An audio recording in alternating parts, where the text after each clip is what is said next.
Bismillahirrahmanirrahim. Kelahiran kembali. Menurut sejarawan dan filsuf abad ke-14, Ibnu Khaldun, setiap dinasti memiliki jangka waktu hidup alami. Tahun-tahun pertama dinasti akan diwarnai pertumbuhan yang ekspansif, keteguhan gurun, etos kerja keras, dan rendahnya hasrat akan kemewahan duniawi. Generasi kedua meneruskan warisan generasi pertama, tetapi pertumbuhannya melambat saat para pemimpinnya mulai lebih menekankan kemewahan kehidupan istana daripada administrasi dan kepemimpinan. Menjelang generasi ketiga, kehancuran dinasti pun lengkap saat pemimpin dan wazir tenggelam dalam kemewahan dan kenyamanan sehingga negara tak mampu melindungi diri dari ancaman internal dan eksternal. Di titik tersebut, siklus mulai berulang lagi saat muncul dinasti baru untuk menggantikan yang lama. Dalam kerangka pandang ini, dunia Islam pada pertengahan dan akhir abad ke-13 jelas berada pada fase ketiga dalam teori dinasti Ibnu Khaldun, pemimpin yang tak kompeten, kelesuan kelompok tentara, serta kekayaan dan kemewahan berlebihan memengaruhi ketidakmampuan dunia Islam mempertahankan diri dari serangan luar. Sesuai filsafat Ibnu Khaldun, dinasti baru akan bangkit menggantikan yang lama. Keturunan Osman, pejuang Turki di Anatolia Barat, akan bangkit pada abad ke-14 dan ke-15 sebagai kekuatan Islam utama dan memandu era baru kestabilan, pertumbuhan, dan keajaiban budaya. Tetapi, berlawanan dengan teori Khaldun, kerajaan baru ini akan bertahan jauh lebih lama daripada 3 generasi. Dinasti ini akan berlanjut menjadi kekuatan dunia sampai kejatuhannya pada Perang Dunia I awal 1900-an. Anakku, utamakanlah persoalan agama sebelum berbagai urusan lain. Ajaran agama membangun negara yang kuat. Osman, nasihat kepada Orhan. Asal mula Ottoman. Akibat serangan gencar Mongol, banyak keluarga Turki melarikan diri ke Asia Tengah untuk mengungsi ke daerah perbatasan dunia Islam karena terbiasa hidup nomaden secara tradisional, sehingga mampu beradaptasi dengan cepat dan mudah di mana saja, termasuk di bekas wilayah kekuasaan Bizantium. Sejak Seljuk mengalahkan Bizantium di Perang Manzikert pada 1071, Anatolia terbuka bagi penaklukan dan pemukiman bangsa Turki. Saat Mongol masuk ke wilayah tersebut pada abad ke-13, sisa-sisa daerah kekuasaan Seljuk hancur selamanya, dan Anatolia dikuasai oleh banyak dinasti Turki yang tersebar di seluruh semenanjung. Negara-negara kecil yang disebut beylik ini biasanya didirikan oleh pemimpin militer karismatik yang disebut bey. Seorang bey bernama Osman mengatur negara tentara kecil di pinggiran kekaisaran Bizantium. Dari sekian banyaknya beylik di Anatolia, beylik Osman akan bangkit menjadi salah satu kekuatan dunia. Penyebabnya sulit dipastikan, tetapi fakta pentingnya beyliknya perbatasan dengan negara Bizantium yang sedang runtuh. Bizantium menjadi bayangan dari bekas dirinya sendiri. Kekaisaran yang pernah menjadi raksasa ini hanya mengendalikan Konstantinopel, Yunani, dan sebagian Balkan menjelang awal 1300-an. Daerah-daerah itu masih memulihkan diri dari penguasa Latin pembawa bencana di Konstantinopel sejak 1204 sampai 1261, yang secara efektif mengakhiri kekuasaan Konstantinopel sebagai kota terbesar dan terhebat di dunia. Osman mampu mengambil keuntungan dari kelemahan Bizantium dan membidik perluasan daerah kekuasaan terus ke wilayah Bizantium. Lebih jauh, ia dibantu kenyataan bahwa para pengungsi dari dunia Islam sedang melarikan diri dari serangan Mongol. Ini memberikan sumber daya manusia berharga bagi beylik kecil tersebut. Dalam konteks ini, gagasan tentang jihad keluar melawan pihak yang dianggap musuh Islam bangkit kembali, terutama saat Osman memimpin tentaranya menyerang musuh yang sama yang telah diperangi Rasidun, Umayyah, dan Abbasiyah berabad lalu. Pendirian tradisional negara Ottoman adalah perubahan bahasa dari Osmanli, nama Turki untuk kerajaan Osman. Dianggap terjadi pada 1299, walaupun penetapan tahun ini mungkin tanpa dasar. Saat gerombolan tentara di bawah pimpinan Osman dan anaknya, Orhan, menguasai lebih banyak kota-kota Bizantium, Beylik Ottoman mulai lebih tampak sebagai negara stabil daripada sekadar wilayah yang dikuasai gerombolan Turki nomaden. Orhan meneruskan tradisi Ghazi ayahnya dengan memimpin tentara Bizantium di sepanjang pantai laut Marmara yang berjarak tak sampai 100 km dari Konstantinopel.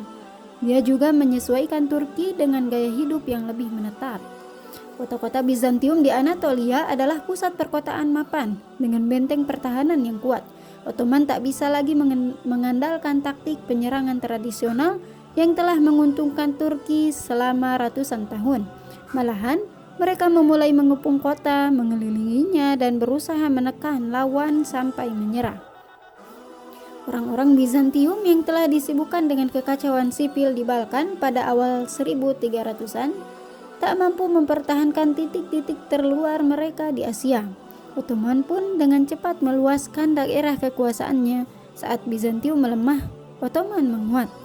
Dalam beberapa dekade pertama pada 1300-an, mereka berubah dari segerombolan tentara suku kecil menjadi beylik terkuat di Anatolia dan menjelma ancaman serius bagi keberlanjutan kekaisaran Bizantium. Ancamannya begitu kuat sehingga Kaisar Andronicus dari Bizantium terpaksa bertemu dengan Orhan untuk membahas pembayaran upeti kepada Ottoman sebagai balasan atas keselamatan beberapa benteng Bizantium yang masih tersisa. Memasuki akhir abad ke-14, Ottoman terus meluaskan pengaruh ke wilayah yang selama ini belum pernah dilihat pasukan Islam sejak serangan Umayyah ke Konstantinopel 700 tahun sebelumnya. Pada 1350-an, Ottoman menyeberangi Selat Dardanella dan masuk ke Eropa untuk kali pertama. Dengan memanfaatkan perpecahan Bizantium, Sultan Orhan dan kemudian anaknya Murad I mampu menegakkan otoritas Ottoman di sebagian Thrace. Berkat sejarah nomadennya, Turki mampu memindahkan seluruh keluarga dan sukunya dengan mudah ke perbatasan Eropa dan mendirikan kota baru di seluruh tanah taklukan. Perpindahan demografi besar ini memberikan stabilitas di wilayah yang akan dikelola Ottoman. Pertumbuhan mengesankan negara Ottoman dari beylik kecil Turki menjadi kekuatan regional pada abad ke-14. Dimungkinkan oleh tradisi intelektual unik yang menjadi landasan Ottoman. Pada awal berdirinya Ottoman, perang melawan Bizantium menjadi tugas keagamaan. Ghazi, perjuangan keimanan, yang bertempur di bawah pimpinan Osman, Orhan, dan Murad percaya bahwa mereka melanjutkan tradisi yang sudah berlanjung berabad-abad tentang Muslim yang mengangkat senjata melawan Bizantium. Islam memberikan kekuatan pemersatu bagi bangsa Turki di Anatolia. Mengakui diri menjadi pelindung keyakinan, para Sultan Ottoman mampu mengumpulkan ribuan prajurit untuk bertempur di bawah pimpinan mereka. Dengan ingatan akan bencana Mongol baru-baru ini dan masih berlangsung di Timur Tengah, harapan untuk menghadirkan kejayaan Islam sekali lagi menjadi faktor pendorong bagi bangsa Turki. Islam satu-satunya kekuatan yang mampu menyatukan sekelompok orang yang terpecah, nomaden, dan beragam seperti bangsa Turki perbatasan pada abad ke-14. Karena Ottoman memberikan penekanan pada tradisi Islam, hukum perang Islam pun berlaku. Kembali pada 630, saat Khalifah Abu Bakar mengirim kekuatan ekspedisi ke utara untuk menghadapi Bizantium, ia menerapkan aturan tegas untuk tidak melukai penduduk sipil atau mengambil harta benda pribadi dan hanya membunuh tentara musuh. Tradisi tersebut berlanjung di bawah Ottoman, yang sepertinya sangat toleran terhadap penduduk non-muslim di wilayah kekuasaannya. Saat pasukan Ottoman maju ke Eropa, para penduduk desa dibiarkan begitu saja selama tidak memberontak secara aktif terhadap otoritas Ottoman. Kebebasan yang diberikan Ottoman sangat kontras dengan perilaku pejuang perang salib Latin seabad sebelumnya, yang memperkosa dan menjarah wilayah Bizantium selama beberapa dekade. Sebagai perbandingan, Ottoman adalah penakluk yang toleran dan adil. Sementara itu, kelas bangsawan Eropa Tenggara umumnya sangat ingin mencari bantuan dari Katolik di Barat dalam menghadapi invasi Ottoman. Tetapi, Masyarakat luas tidak siap menghadapi dominasi Latin di tanah mereka sekali lagi. Sepertinya mereka mendukung Ottoman dalam banyak hal. Setelah mendapatkan janji tentang toleransi agama, maka baik untuk tujuan praktis maupun keagamaan, kebijakan toleransi agama dari Ottoman tampaknya telah menjadi aturan saat mereka melakukan ekspansi ke Eropa Kristen. Periode terbaik ekspansi awal Ottoman terjadi pada zaman Sultan keempat, Bayezid I, 1389 sampai 1402. Nama julukannya sebagai tentara adalah Yildirim, yang berarti halilintar, karena ia mampu menggerakkan tentara bolak-balik ke Eropa dan Asia dengan cepat. Migrasi tahunan dari pasukan membuat setengah tahun dihabiskan untuk berekspansi ke Eropa Kristen, sedangkan setengah tahun lagi dihabiskan di Asia melawan musuh Turki dan sebagian mengislamkan Mongol. Di Eropa, ia memperluas wilayah yang tetap di bawah kedaulatan Ottoman sampai gelombang nasionalisme Eropa menyapu kekaisaran itu pada 1800-an. Ia menaklukkan Serbia, Bulgaria, dan Yunani untuk kali pertama. Ottoman juga menyeberangi sungai Danube masuk ke Wallachia. Konstantinopel sendiri dikepung oleh halilintar. Walaupun Ottoman tak memiliki teknologi atau jumlah pasukan untuk menundukkan kota tersebut, toh tanpa ibu kota kerajaan tersebut, Ottoman sudah menjadi salah satu kerajaan terkuat di Eropa dan dunia Islam. Kekuatan ini menarik perhatian penguasa Muslim lain yang berusaha menjadi penakluk besar berikutnya.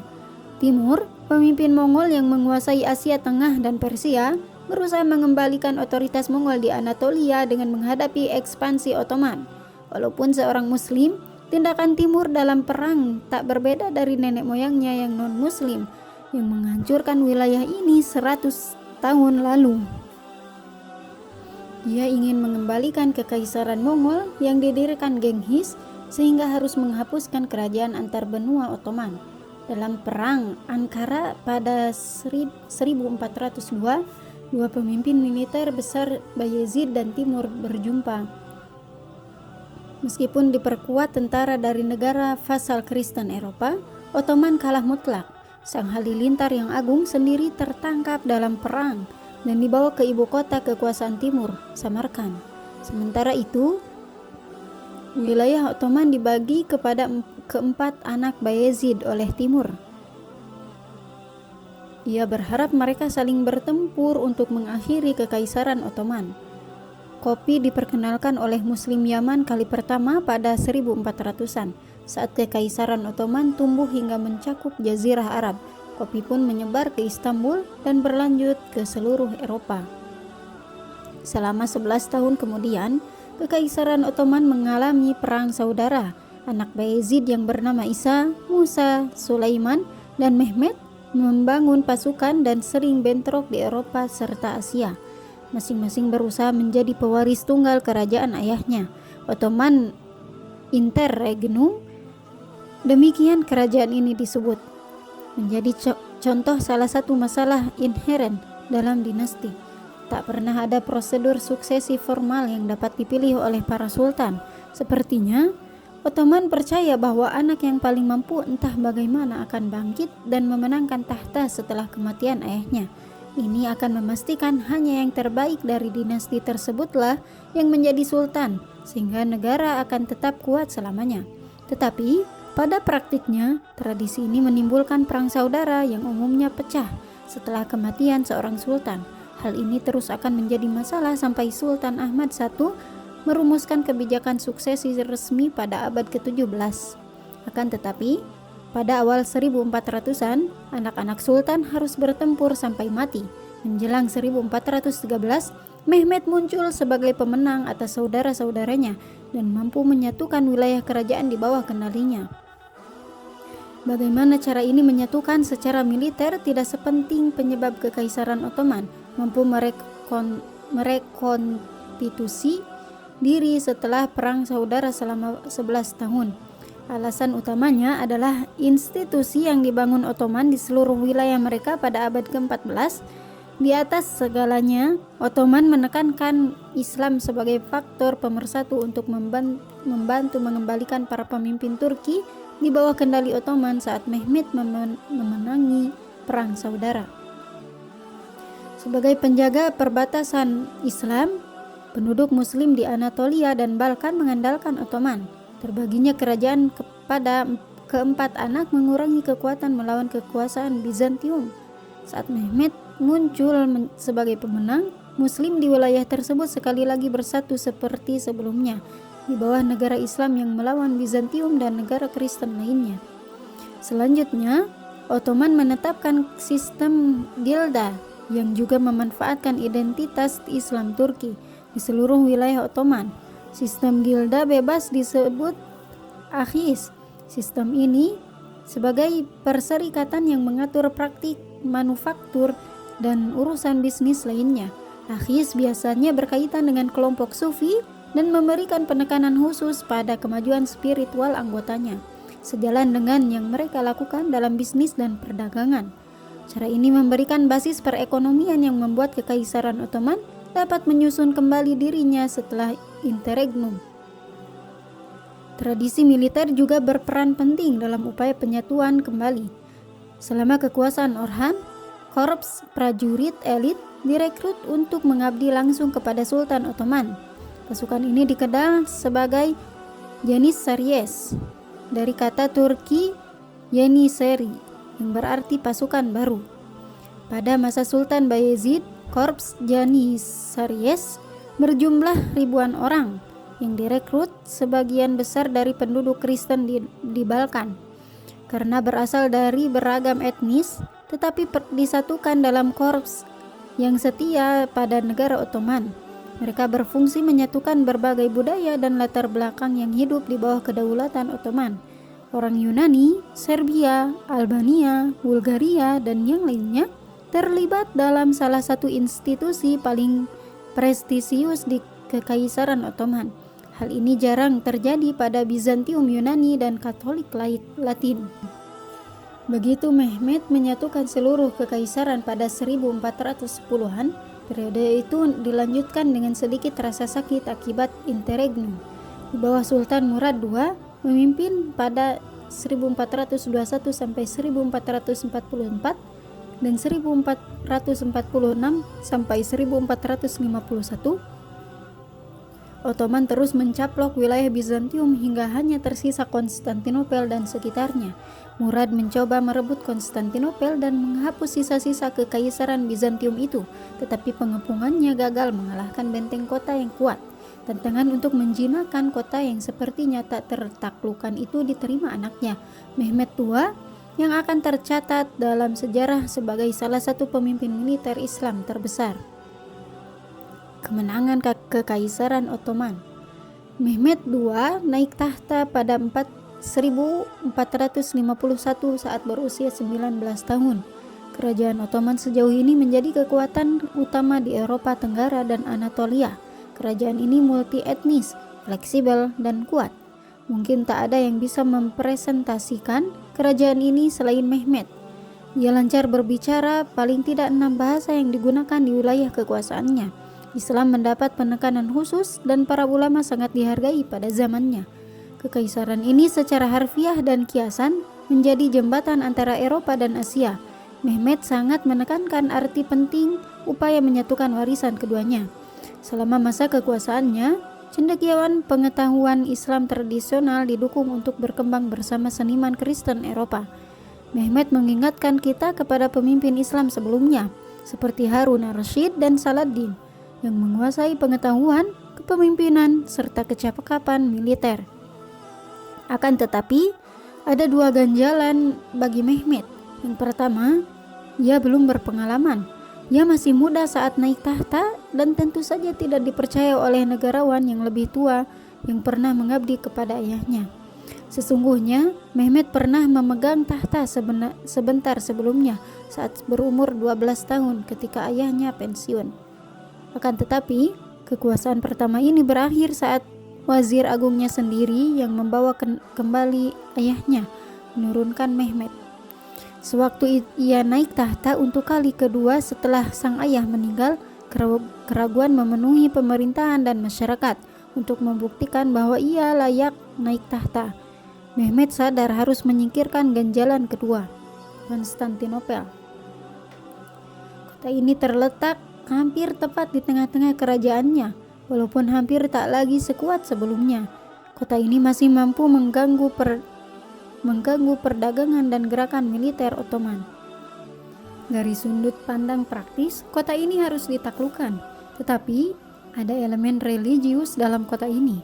Nabi Muhammad telah meramalkan 800 tahun lalu, suatu saat Islam akan menaklukkan kota ini, dan pemimpin serta pasukan yang melakukannya terdiri atas orang-orang yang sungguh hebat. Tak lama setelah berkuasa, Mehmed mulai mempersiapkan diri untuk memenuhi ramalan tersebut. Tindakan ini akan memperkuat kekaisaran Ottoman dan posisinya sendiri sebagai sultan. Meskipun relatif lemah, Konstantinopel masih menjadi benteng yang belum pernah ditembus. Pertahanannya hampir tak bisa dimasuki. Kota ini dikelilingi air di ketiga sisinya, sedangkan sisi daratannya dibentengi dinding Theodosian yang besar. Dibangun pada 400-an, berupa dua baris dinding setinggi 12 meter dan setebal 6 meter. Selama ribuan tahun, dinding Konstantinopel menjadi saksi banyaknya pasukan yang hancur di bawahnya, termasuk pengepungan Umayyah pada akhir abad ke-7. Usaha lainnya yang dilakukan Bayezid I dan Murad II juga menemui kegagalan. Jika ingin menjadi pemimpin seperti yang disabdakan Nabi Muhammad, Mehmed perlu teknik dan pasukan baru agar berhasil. Beberapa kilometer di utara kota, ia membangun benteng di pinggiran Selat Bosporus, di seberang benteng yang telah dibangun oleh kakek buyutnya Bayezid I. Benteng ganda akan menjadi penyumbat jalur air dan mencegah Bizantium mencari bantuan dari wilayah Laut Hitam. Untuk mengatasi dinding kota yang tebal, Mehmed menugaskan seorang insinyur Hungaria membuat senjata kanon terbesar di dunia saat itu. Ottoman sudah mengenal Mesiu yang dibawa Tiongkok ke dunia Islam abad sebelumnya, tetapi benda itu tak pernah menjadi bagian penentu dalam penaklukan. Panjang meriam Mehmed dari 8 meter dan dapat menembakkan bola peluru seberat 250 kg hingga sejauh 1,5 km. Dibutuhkan kanon terkuat di dunia untuk meruntuhkan dinding terkuat di dunia. Yang paling utama, Mehmed merekrut 100.000 tentara, termasuk orang-orang Kristen dari negara vasal di Balkan. Mehmed mengerahkan semuanya dalam pertempuran ini. Dengan persiapan tersebut, kegagalan merebut kota itu bisa menimbulkan perpecahan dalam kekaisaran Ottoman sendiri. Di dalam Konstantinopel, terjadi perpecahan yang akan menguntungkan sang sultan muda. Kaisar Konstantin X yakin mereka hanya dapat bertahan dari pengepungan dengan meminta bantuan gereja Katolik. Tetapi banyak orang di Konstantinopel yang masih mengingat kehancuran kota di tangan tentara perang salib Katolik abad ke-13. Sebuah faksi Kristen Ortodoks juga bangkit dan menentang secara terbuka tawaran kerjasama apapun dengan Barat. Meskipun banyak rombongan tentara Italia telah menuju Konstantinopel untuk membantu pertahanan, perpecahan internal terbukti menjadi salah satu alasan kejatuhan kota itu. Walaupun telah merebut Konstantinopel dengan kekerasan, Mehmed tidak memaksakan Islam kepada penduduknya. Mereka tetap bebas melanjutkan ibadah sesuai agamanya seperti sebelum penaklukan. April 1453, pasukan Mehmed tiba di benteng kota legendaris tersebut. Beberapa ribu pasukan mampu mempertahankan kota dengan gagah berani di balik benteng masif tersebut. Tetapi akhirnya setelah bombardir terus-menerus, usaha berulang melewati dinding dan strategi genius yang melibatkan 70 kapal Ottoman sejauh 2 km dari daratan hingga ke pelabuhan kota itu, penaklukan pun berhasil dilakukan. Pada 29 Mei 1453, pasukan Islam akhirnya berhasil menaklukkan kota legendaris ini. Mehmed, yang kemudian dikenal sebagai sang penakluk, menjadikan kota ini sebagai ibu kota pemerintahan. Kekaisaran Ottoman tak lagi punya ganjalan dan kemasyhuran Mehmed menyebar ke seluruh dunia Islam sebagai penguasa kuat dalam kekaisaran baru yang akhirnya memenuhi ramalan 800 tahun itu.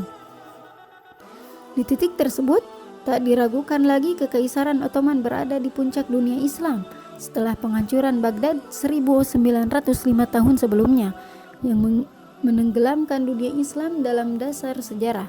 Sekarang Islam bangkit untuk memperluas batas-batasnya dan meraih batas baru. Penaklukan Konstantinopel lebih dari sekadar kemenangan militer atas musuh bebuyutan. Penaklukan ini juga menyimbolkan kebangkitan kembali dunia Islam sebagai kekuatan imperial dan multikultural. Sudah sekian abad berlalu sejak penaklukan oleh Bani Rashid dan Umayyah membuka daerah baru untuk Islam. Dalam masa-masa awal, saat Islam menaklukkan kota kuno seperti Damaskus, Ctesifon, dan Toledo, mereka menciptakan budaya campuran yang menggabungkan budaya lokal dan Islam. Ottoman mengembalikan praktik tersebut di Konstantinopel, yang kemudian dikenal sebagai Istanbul.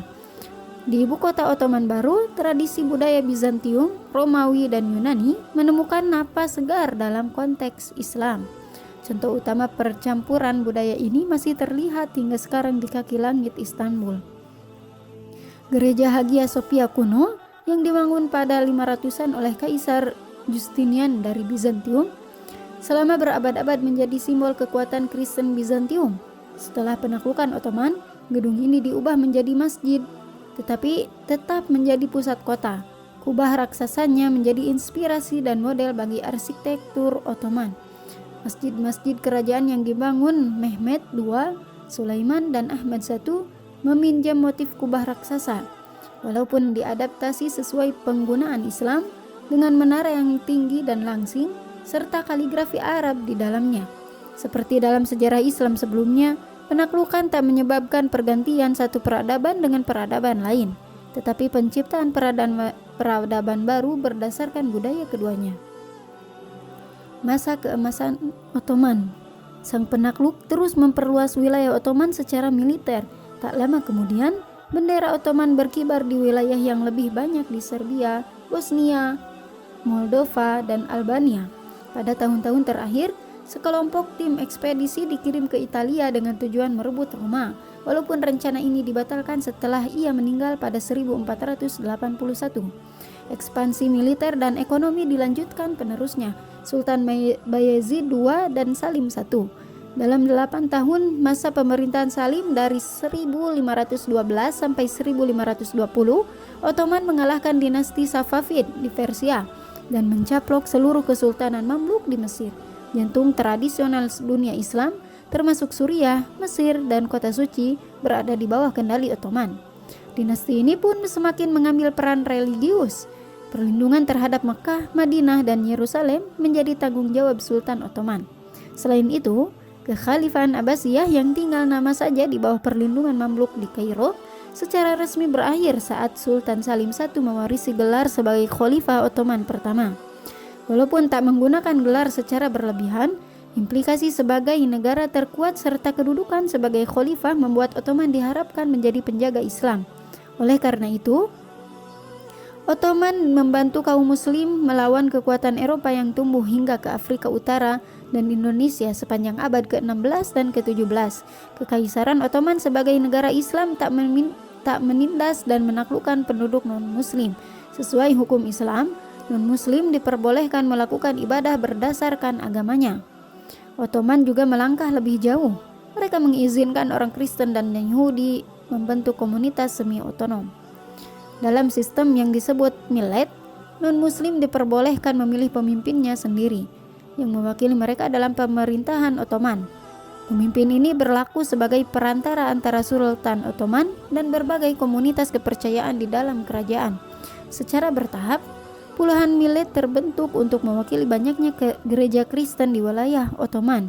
Bagi kerajaan yang memiliki penduduk mayoritas non-muslim, melibatkan dan menyatukan mereka sangat penting. Tak seperti kerajaan Eropa lain saat itu. Homogenitas etnis dan agama dalam batas-batas wilayah bukanlah prasyarat bagi kestabilan dan kekuatan Ottoman. Malahan, Yang membuat kerajaan ini begitu besar adalah kemampuan untuk melayani berbagai masyarakat dan mengambil manfaat dari apa yang bisa mereka sumbangkan pada kerajaan. Masa keemasan negara Ottoman tak diragukan lagi terjadi pada 46 tahun masa kekuasaan Sultan Sulaiman dari 1520 sampai 1566. Pada masa itu, Kesultanan Ottoman mencapai kekuatan terbesarnya. Semenanjung Balkan, dunia Arab yang terdiri atas Jazirah Arab dan Afrika Utara, sebagian pegunungan Kaukasia, dan Persia berada di bawah kendali Ottoman. Sultan yang energik ini secara pribadi memimpin penyerangan ke Rhodes dan Belgrade, benteng yang sebelumnya tak tertaklukkan, tetapi ia gagal dalam pengepungan Wina pada 1526 yang menjadi batas antara Eropa Kristen serta Islam pada abad ke-16 dan ke-17. Ekspansi terus-menerus memberikan pampasan perang lebih banyak, menyokong perekonomian yang telah cukup kuat karena rute perdagangan menguntungkan yang melalui kerajaan. Kekuatan ekonomi yang besar juga menghasilkan kemajuan budaya yang tinggi. Sebagai bagian dari reformasi administrasi pemerintahan, Sulaiman menurunkan pajak bagi petani di dalam kerajaan. Kebijakan ini menyebabkan imigrasi petani Kristen dari Eropa untuk tinggal dan bekerja di kerajaan Ottoman. Tanpa adanya saingan kekuatan politik, militer, dan ekonomi, Sulaiman mampu membuat perubahan besar dalam sistem hukum Ottoman. Bersama Mufti Besar Ebu Suud Effendi, pejabat hukum tertinggi kerajaan, ia menulis ulang seluruh buku hukum tentang kerajaan. Seperti hampir di semua negara Islam, perangkat hukum tertinggi tetaplah syariah. Hukum Islam berdasar Quran dan hadis. Tetapi, hukum sekuler kerajaan yang dibuat sultan sebelumnya harus diteliti agar tidak saling bertabrakan atau melanggar syariah. Hukum yang usang, kontradiktif, atau tak islami dibuang. Hasilnya berupa kode hukum yang ramping dan tegas, yang bisa digunakan kerajaan Ottoman selama ratusan tahun. Oleh karena itu, rakyatnya mengenal dia sebagai Kanuni, sang pembuat hukum. Saat Sulaiman meninggal pada 1566, kekuasaan beralih ke Salim II. Tak seperti Salim pertama, anak kesayangan Sulaiman ini tak cakap sebagai administrator maupun pemimpin militer. Invasi keliru ke Siprus pada 1571 menyebabkan adanya Front Persatuan Kristen melawan Kekaisaran Ottoman. Dalam Perang Lepanto pada tahun yang sama, Eropa Kristen akhirnya menang telak atas Turki, dan supremasi Ottoman di Mediterania lenyap selamanya.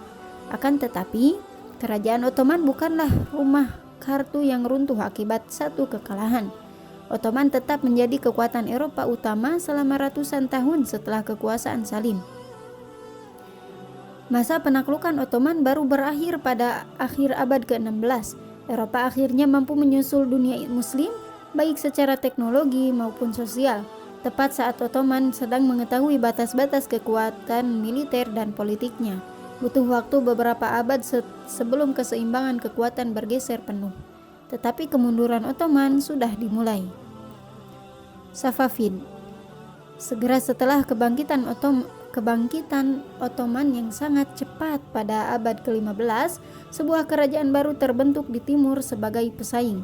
Asal mula kerajaan Safavid sama dengan Ottoman dalam banyak hal, tetapi cara pandang dunia dan struktur keagamaannya secara mendasar sangat berbeda. Konflik antar kedua kerajaan besar dari abad ke-16 hingga ke-18 ini membantu menentukan susunan keagamaan Timur Tengah selama berabad-abad. Hasilnya pun terlihat sampai sekarang.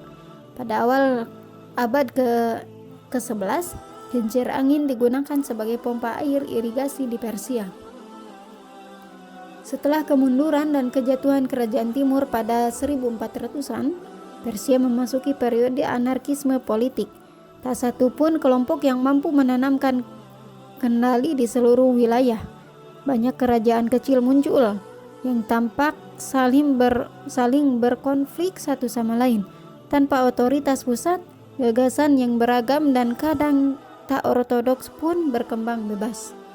Walaupun sebagian besar masyarakat Persia tergolong Sunni sejak penaklukan pada 600-an, gerakan Syiah mulai berkembang di utara dengan dipimpin Sufi Turki yang dikenal sebagai Safavid.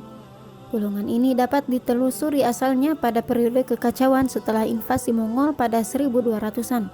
Seiring berjalannya waktu, golongan ini semakin mistik dibanding jalan Sufi lainnya. Akhirnya golongan ini mengadopsi aliran 12 imam Syiah sebagai keyakinan resmi. Kerajaan Syiah sudah muncul sebelum Safavid, tetapi mereka tak pernah menjadi penganut 12 imam sebab keyakinan inti aliran itu adalah imam ke-12 sedang bersembunyi dan hanya akan datang pada akhir zaman sebagai penyelamat umat manusia. Sebagian besar penganut aliran ini yakin bahwa aktivitas politik harus dihentikan sampai kembalinya sang imam. Safavid mengelakkan keyakinan ini dengan menyatakan para pemimpin kelompok mereka keturunan Ali dan terhubung dengan imam tersembunyi itu sendiri sehingga memberikan legitimasi sebagai kelompok politik Syiah berdasar keturunan. Dengan penggabungan legitimasi politik dan religius seperti itu, Safavid sibuk menciptakan sebuah kerajaan pada akhir 1400-an. Mirip Osman dan keturunannya, Safavid memimpin serangan bersenjata ke wilayah yang didominasi Kristen, terutama Kaukasus, sebelah utara basis mereka di Azerbaijan. Perkembangan kekuatan Safavid pada akhir 1400-an serta pandangan keagamaannya yang heterodoks mendapatkan perlawanan dari pangeran-pangeran Sunni di Persia. Pada 1488, pemimpin Safavid terbunuh dan kendali kelompok ini jatuh pada anak tertua berumur 2 tahun yang bernama Ismail. Sepanjang masa kecil, ia bersembunyi, dilindungi sekelompok tentara yang setia kepadanya dan dikenal bernama Kizilbaz, bahasa Turki untuk kepala merah, mengacu pada topi merah khusus yang mereka kenakan. Saat Ismail akhirnya cukup umur, terbukti ia mampu menjadi komandan militer dengan memimpin Kizilbaz menang melawan pangeran Turki di Azerbaijan. Pada 1501, akhirnya ia mampu merebut kota Tabriz yang akan menjadi ibu kota pemerintahannya. Tahun-tahun berikutnya diwarnai kemenangan dan menjelang 1510, sebagian besar Persia berada di bawah kekuasaannya. Ekspansi Ismail dari daerah asal Safavid bukan sekadar hasil kemampuan militer dan akibat perpecahan Persia. Ismail juga memanfaatkan rasa nasionalisme Persia yang lama terpendam di alam bawah sadar masyarakat. Sejak penaklukan Islam pada 600-an, Persia tak pernah memiliki pemerintahan asli orang Persia. Bangsa Arab, Turki, kemudian Mongol mendominasi wilayah ini.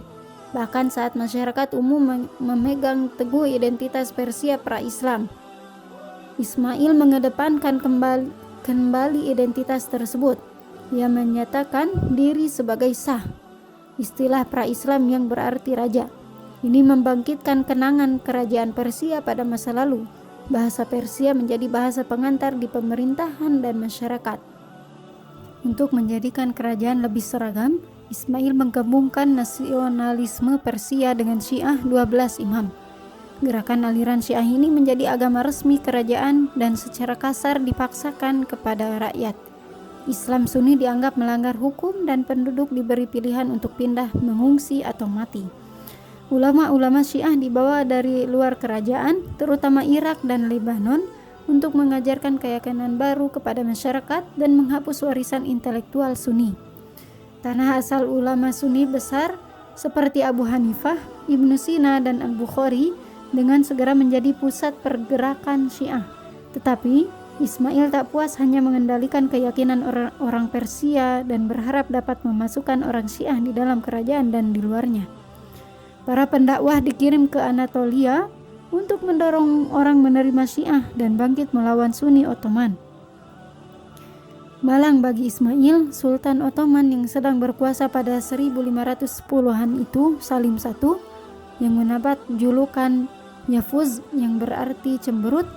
Tentu saja Yafuz Salim tidak berpangku tangan saat orang luar mengganggu kerajaannya, terutama yang mempromosikan versi Islam yang tak ortodok. Pada 1514, Salim menyerbu wilayah Safavid, berusaha menghancurkan Ismail dan pasukannya. Kedua belah pihak bertemu di Chaldiran, dekat ibu kota Tabriz. Dalam pertempuran itu, Ottoman menggunakan meriam dan senapan melawan semangat keagamaan Safavid. Ottoman keluar sebagai pemenang. Ismail melarikan diri dengan aura supernatural yang tercemar selamanya. Diduga ia menghabiskan sisa hidup dalam depresi dan kecanduan alkohol karena tak pernah melupakan kekalahan dari kerajaan Sunni yang kuat. Walau demikian, kerajaannya tetap utuh. Salim tak mampu mencaplok wilayah Safavid. Perang ini lebih menjadi sarana memformalkan perbatasan antara Ottoman Sunni dan Safavid Syiah. Alih-alih untuk mengakhiri sebuah dinasti, perbatasan kekuasaan tetap tak berubah selama berabad-abad dan hingga sekarang menjadi batas antara Turki Sunni serta Syiah Iran. Kerajaan Ismail mencapai puncak kejayaan di bawah pimpinan cucunya, Shah Abbas I, yang memerintah sejak 1587 hingga 1629. Saat perbatasan dengan Ottoman semakin tegas dan perang semakin jarang, Safavid bisa lebih memusatkan perhatian pada kebangkitan kembalinya budaya Persia. Melukis figur manusia yang umumnya dilarang ulama Sunni berkembang di Safavid, Persia. Miniatur Persia menjadi bentuk ekspresi artistik yang dominan dan sangat memengaruhi seni negara tetangga juga. Tak seperti karya Renaissance Eropa kontemporer yang berfokus pada lukisan realisme, miniatur Persia tidak dimaksudkan untuk menggambarkan realitas. Biasanya miniatur ini digunakan untuk mengilustrasikan naskah, sehingga berfungsi sebagai pelengkap kisah yang ada.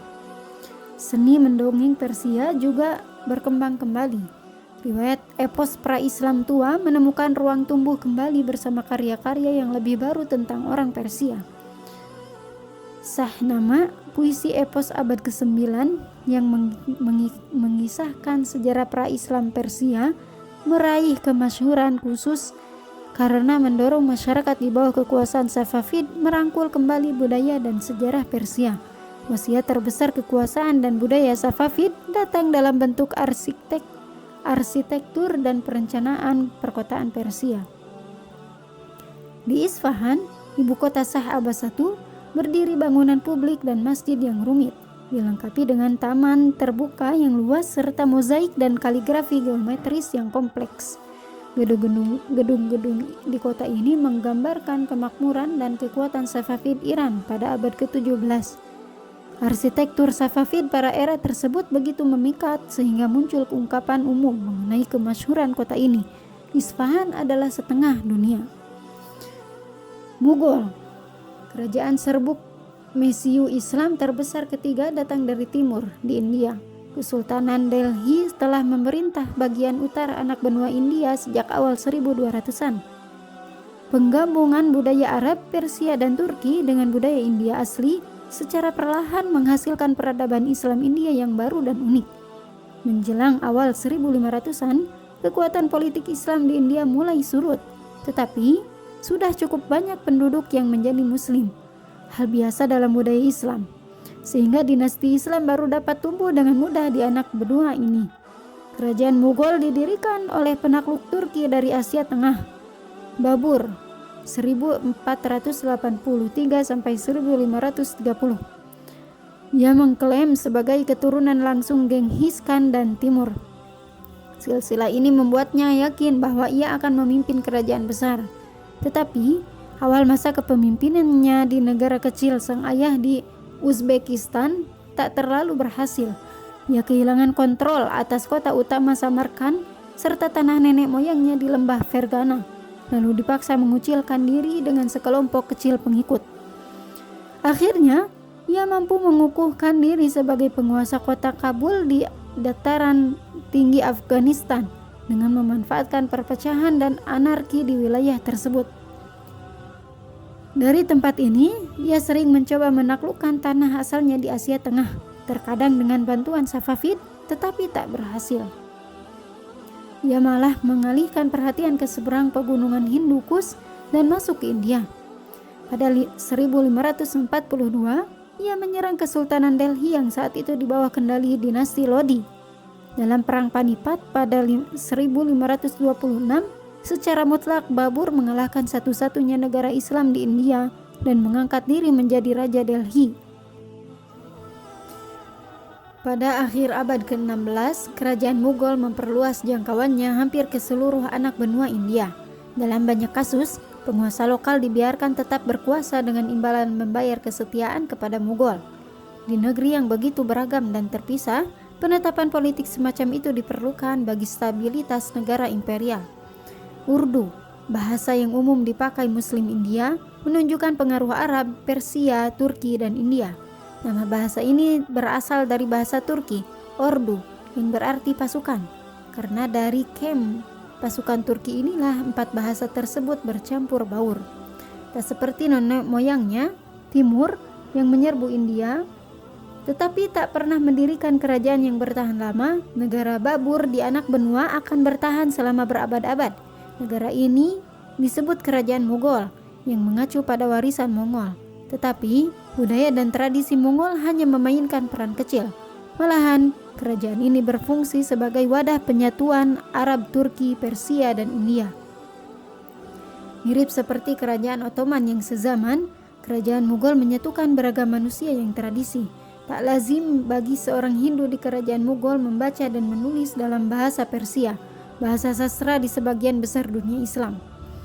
Atau bagi seorang arsitek Muslim Persia terinspirasi oleh bangunan Hindu India. Seorang murid arsitek besar Ottoman, Mimar Sinan, pergi ke kerajaan Mughal untuk terlibat dalam pembangunan Taj Mahal yang legendaris.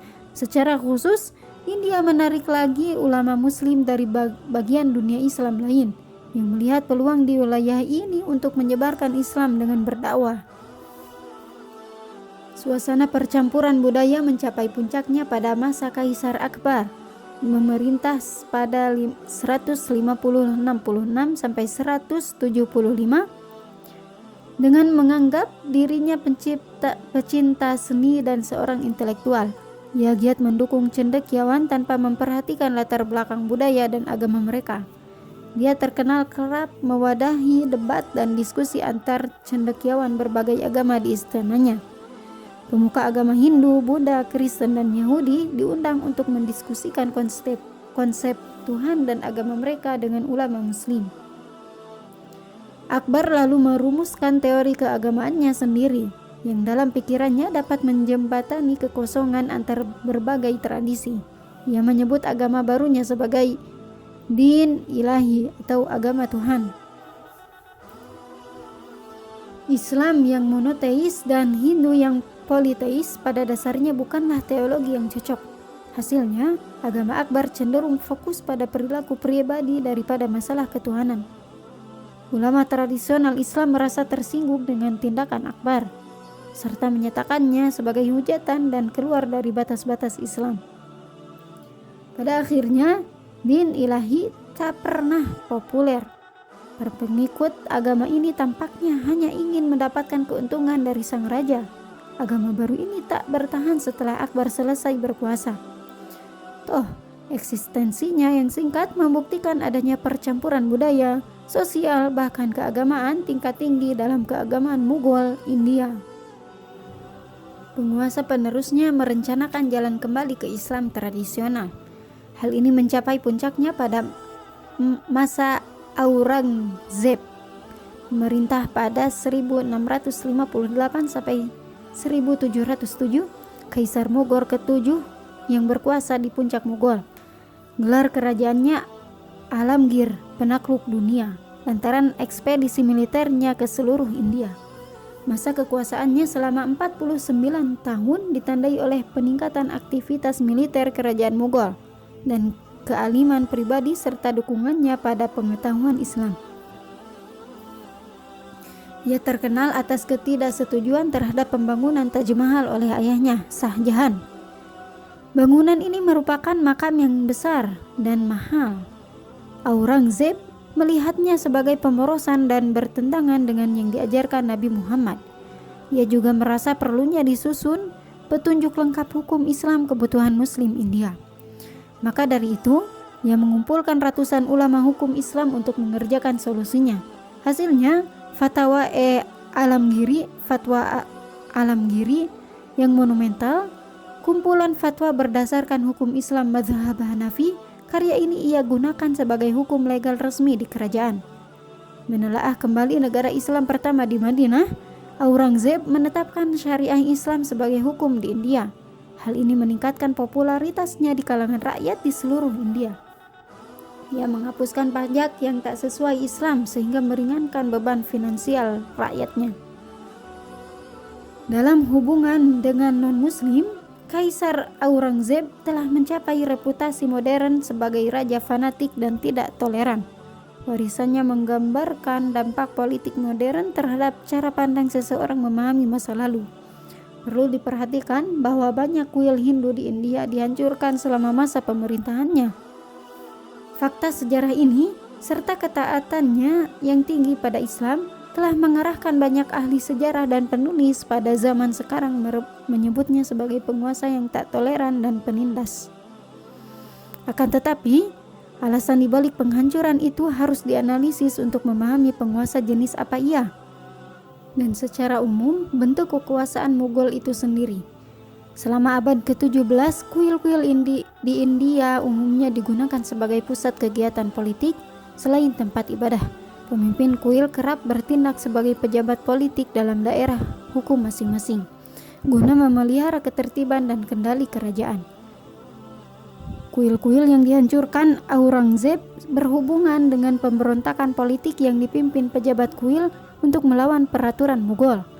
Ini menjadi kecenderungan pada masa kekuasaannya, terutama dengan terbentuknya Konfederasi Maratha yang muncul pada 1600-an. Jadi, dalam pandangan kerajaan Mughal abad ke-17, penghancuran kuil bukanlah penindasan keagamaan, melainkan pertahanan politik. Malahan, pada masa kekuasaan Aurangzeb, banyak kuil baru yang dibangun di India dan banyak penasehat tertingginya yang orang Hindu. Salah satu bahaya penelitian sejarah yang dangkal dan harus dihindari dalam dunia yang penuh politik sekarang ini adalah membebankan konflik politik modern sebagai warisan dari tokoh-tokoh zaman dulu.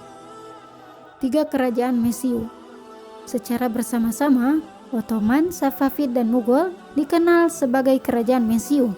Mereka berkuasa dengan tatanan baru di dunia Islam. Lahir dari sisa-sisa invasi Mongol yang menghancurkan, mereka mewakili kebangkitan kembali dunia Islam. Meskipun membentang di wilayah berbeda yang sangat luas, memiliki tujuan politik bertentangan, dan perbedaan keagamaan yang mencolok, mereka memiliki inti dunia yang sama, Islam. Ini membuat mereka tampak lebih mirip, bukannya berbeda. Mereka semua menganut agama yang sama dari tanah Arab. Birokrasi istana dan budaya yang mengacu pada Persia dan mengakar pada Turki. Seorang muslim mungkin bisa berpergian pada 1600-an dari semenanjung Balkan melintasi tanah Arab menuju dataran tinggi Iran, yang melintasi pegunungan Hindukush untuk masuk ke anak benua India tanpa merasa asing. Kesatuan budaya baru terbentuk dan mengikat bagian dunia yang lebih luas daripada yang pernah dilakukan kerajaan Yunani dan Romawi kuno. Kerajaan Ottoman lah yang kali pertama memanfaatkan Mesiu dan Meriam dalam skala besar. Kemudian segera diikuti Safavid dan Mughal. Tingkat pencapaian ilmiah dan tekniknya tentu saja tak sebanding dengan masa keemasan ilmu pengetahuan dinasti Abbasiyah. Tetapi ini menandai era terakhir superioritas Islam di bidang teknik. Begitu negara-negara Eropa lebih unggul, pada akhirnya ketiga kerajaan itu lenyap pada abad ke-18 dan ke-19. Yang paling signifikan bagi dunia Islam modern adalah pandangan tentang persatuan pan-Islam yang tampaknya tak lagi layak. Dinasti Umayyah dan Abbasiyah pernah memimpin kerajaan yang membentang dari Spanyol hingga India, tetapi model politik seperti itu tak memadai lagi. Kekhalifahan dipegang Ottoman Tetapi sebagian ulama hukum Islam seolah menerima ide bahwa setiap wilayah memiliki khalifah tersendiri, khalifah sendiri. Ada beberapa surat dari Sultan-Sultan Ottoman yang ditunjukkan kepada Raja Mughal dengan gelar khalifah, Amirul Mukminin, yang berarti pemimpin mukminin. Ada pula beberapa usaha dalam penyatuan pan-Islam secara simbolis. Yang paling terkenal terjadi pada masa pemerintahan Sultan Abdul Hamid II dari Ottoman pada akhir abad ke-19. Tetapi saat kerajaan Mesyu ini bangkit, kegunaan kerajaan pan-Islam melesat.